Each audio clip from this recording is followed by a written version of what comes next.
अगर आप लोग चाइना आने का सोच रहे हो तो आप लोगों को माइंड में एक प्लान रखना है। अगर आप लोगों का बजट इतना है कि आप 13 से 16 लाख पर ईयर फीस पे कर सकते हैं तो आपको MOE लिस्टेड यूनिवर्सिटीज़ की तरफ जाना चाहिए। ठीक है, मेरी सजेशन आपको यही है। अस्सलाम वालेकुम guys, welcome back to another new video. ये वीडियो आप लोगों के लिए बहुत खास होने वाली है, उन स्टूडेंट्स के लिए जो कि अभी पानी में तैर रहे हैं। कहने का मतलब ये है कि जिनका अभी रिसेंटली MD कैट का एग्ज़ाम हुआ है और हर साल की तरह पाकिस्तान में 15 से 20% स्टूडेंट्स होते हैं जिनका गवर्नमेंट यूनिवर्सिटीज़ में एडमिशन हो जाता है, लेकिन जो 70 से 80% स्टूडेंट्स हैं उनका एडमिशन नहीं होता।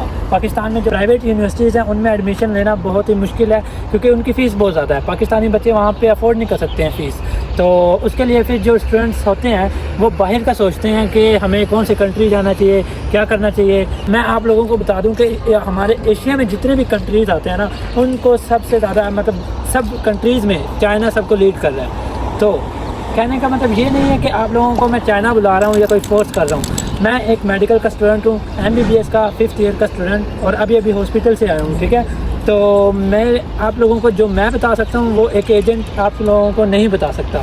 2014 या 15 में चले जाएँ तो हम देखते हैं हमारे कंट्री की करेंसी कितनी है।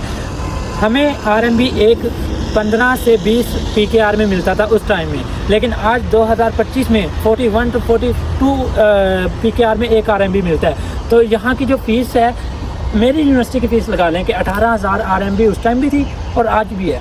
फ़र्क इतना है कि उस टाइम देखा जाए 2014-15 में तो ये तकरीबन 3 से 5 लाख के दरमियान फ़ीस पर ईयर की आती थी चाइना के अंदर MBBS की पर ईयर की, लेकिन आज के दौर में ट्रिपल हो चुकी है क्योंकि हमारे कंट्री की करेंसी बिल्कुल डाउन चली गई है। ठीक है, और आगे भी मुझे हालात इस तरह ही नज़र आ रहे हैं। तो आज के दौर में हमारी फ़ीस है 9 से 10 लाख के दरमियान पर ईयर के हिसाब से। ठीक है, आप लोगों को एवरेज फ़ीस बताऊंगा जिससे आप लोगों को अंदाज़ा हो जाएगा कि चाइना की यूनिवर्सिटीज़ में कितनी फ़ीस होती है और क्या टोटल बजट है। पाकिस्तान से जो चाइना आते हैं उनको पता होना चाहिए कि चाइना के अंदर MBBS का टोटल बजट 70 से 80 लाख तकरीबन आज के इस दौर में आ जाता है। 70 से 80 लाख टोटल एक्सपेंस आपका खाने पीने का, फ़ीस का, हॉस्टल का, सब कुछ मिला के। ठीक है, तो ये बजट को आप मद्देनज़र रखते हुए आइएगा। और क्या पता आज 41 का युआन है रेट है तो नेक्स्ट ईयर 50 चला जाए, कोई पता नहीं होता। तो सब चीज़ें अपने माइंड में रखनी है। फीस स्ट्रक्चर के बारे में आप लोगों को मैंने बता दिया हुआ है। सेकंड पार्ट की तरफ हम चलते हैं कि आप लोगों ने कौन सी यूनिवर्सिटीज़ को पिक करना है और उनकी कितनी कैटेगरी होती हैं चाइना के अंदर MBBS करने के लिए। तो MBBS करने के लिए चाइना के अंदर 2 तरह की यूनिवर्सिटीज़ होती हैं, एक MOE लिस्टेड और नॉन MOE, जिनको हम कह सकते हैं बाइलिंगुअल यूनिवर्सिटीज़। दोनों में फ़र्क इतना है, मैं इसको जल्दी कवर करूँगा। दोनों में डिफरेंस इतना है, पहला डिफरेंस कि जो MOE लिस्टेड है वो अपनी डिग्री पे लिखता है MBBS और जो बाइलिंगुअल है वो लिखता है क्लिनिकल मेडिसिन। आप लोगों को पता है कि चाइना के अंदर पहले साल लैंग्वेज पढ़नी पड़ती है, आप लोगों को चाइनीज़ लैंग्वेज का कोर्स करना पड़ता है। ठीक है, MOE लिस्टेड यूनिवर्सिटी में कहा जाता है कि अपने बच्चे को आप चाइनीज़ लैंग्वेज पढ़ें लेकिन आपने टेस्ट नहीं देना, आप ग्रेजुएशन तक आप टेस्ट पास कर सकते हैं। ये तकरीबन 44 से 45 यूनिवर्सिटीज़ MOE लिस्टेड हैं और इनकी फ़ीस स्ट्रक्चर बहुत ज़्यादा हाई है नॉन MOE से। दूसरा डिफरेंस हो गया कि ये जो है HSK का, HSK अपने फर्स्ट ईयर में एग्ज़ाम नहीं मांगते, आपको चाइनीज़ लैंग्वेज पढ़ाते हैं लेकिन ग्रेजुएशन तक आप लोगों ने पास करना है। जल्दी से आप लोगों का सेकंड ईयर से मेडिकल स्टार्ट कर देते हैं। और नॉन MOE बाइलिंगुअल में ये होता है कि आपको फर्स्ट ईयर में HSK 4 पास करना होता है और कुछ यूनिवर्सिटीज़ ऐसी हैं कि HSK 5 भी आप लोगों को ग्रेजुएशन तक पास करना होता है। तो दूसरा डिफरेंस ये था। तीसरे डिफरेंस की हम बात करते हैं कि MOE लिस्टेड की जो फ़ीस स्ट्रक्चर होती है वो 13 लाख से 16 लाख तक होती है पर ईयर और उनके अंदर टीचर जो होते हैं वो उनके ऑफिशियली अलाउ किया होता है इंग्लिश में, आपको इंग्लिश टॉट में आपको स्टडी करवाना।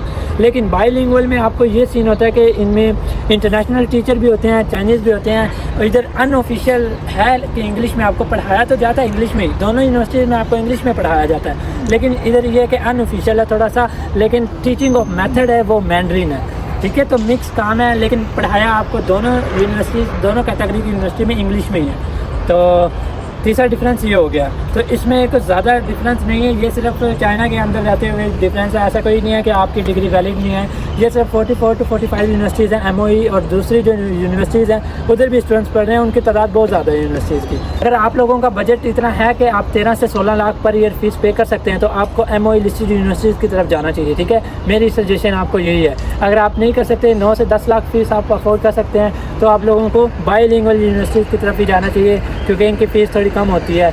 और जैसा कि आप लोगों को पता है कि MBBS चाइना के अंदर जो इन्वायरमेंट आपको मिलता है, यूनिवर्सिटी का इंफ्रास्ट्रक्चर बहुत ज़्यादा पाकिस्तान से आला दर्जे का लेवल है कि look at this main building check कर लें, क्या ही ब्यूटीफुल इंफ्रास्ट्रक्चर है मेरी यूनिवर्सिटी का। और इस तरह की यूनिवर्सिटी पाकिस्तान में बहुत कम देखने को मिलता है और इस तरह का इन्वायरमेंट। तो हमने यूनिवर्सिटी की बात कर ली है कि कौन सी के 2 कैटेगरी की यूनिवर्सिटी आपने चूज़ करना है कि आपने किस में जाना है। ECFMG एक वो इदारा है जहाँ से सारी यूनिवर्सिटीज़ पूरी दुनिया में रिकॉग्नाइज़ किया जाता है। अगर आपकी यूनिवर्सिटी ECFMG से अप्रूव्ड है तो मतलब दुनिया में कहीं भी आप जा सकते हैं, उनका टेस्ट पास कर सकते हैं। और जैसे कि UK का प्लैब, USMLE, ये सब टेस्ट आप पास कर सकते हैं। ECFMG से अप्रूव्ड है तो PMDC से भी ये सारी यूनिवर्सिटीज़ अप्रूव्ड हैं। ये चीज़ें आप लोगों ने देख लेनी है। तो हम चलते हैं तीसरे हिस्से की तरफ। यहाँ की जो हॉस्टल लाइफ है पाकिस्तान के हॉस्टल लाइफ से बिल्कुल डिफरेंट है, ज़मीन आसमान का फ़र्क है। जो स्टूडेंट्स यहाँ पे आते हैं वो खुद कुकिंग करते हैं मोस्टली, क्योंकि यहाँ पे जो मुस्लिम रेस्टोरेंट्स हैं वो बहुत कम होते हैं और हलाल फूड इजीली आप लोगों को नहीं मिलते, लेकिन मिल जाता है आपको ना हलाल फूड।